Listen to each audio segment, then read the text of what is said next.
Hello everyone, welcome back to the channel. So in this series we are talking about one of the most frequently asked JavaScript questions.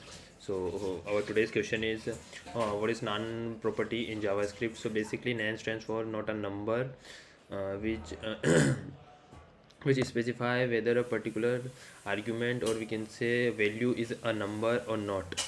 So first let's understand it. So basically it is we can amplify, or we can say we can apply this, or we can say we can check this using isNaN function. So basically this is an syntax for that.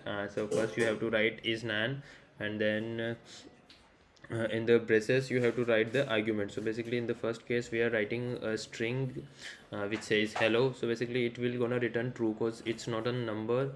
And in the second case we are passing a number to the function, that is 345, and in this case it will going to return false because it will check whether an is not a number or not. So basically 345 is a number, so in this case it will gonna return false for us.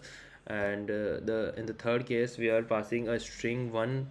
So basically this is not a number, but because of the correlation, JavaScript will convert the string into a number and it will check after that. So basically after that it is a number, so is in NaN function is going to return like a false because it's a number, and we're passing it to the is NaN function. Now the another one, that is in the fourth case we are passing a boolean value to the function. So basically boolean convert itself into a number, that is 1, and true stands for 1. So is non will gonna return false because it's an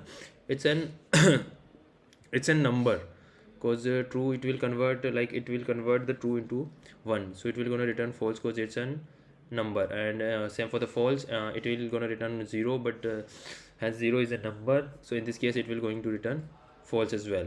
So now in undefined case it will going to return false because it's not a number. So I think this is most of the cases, and this is in brief. So thanks for watching the video. If you do like the video, make sure you subscribe to the channel and share it with your friends. Thanks for watching the video. Bye bye.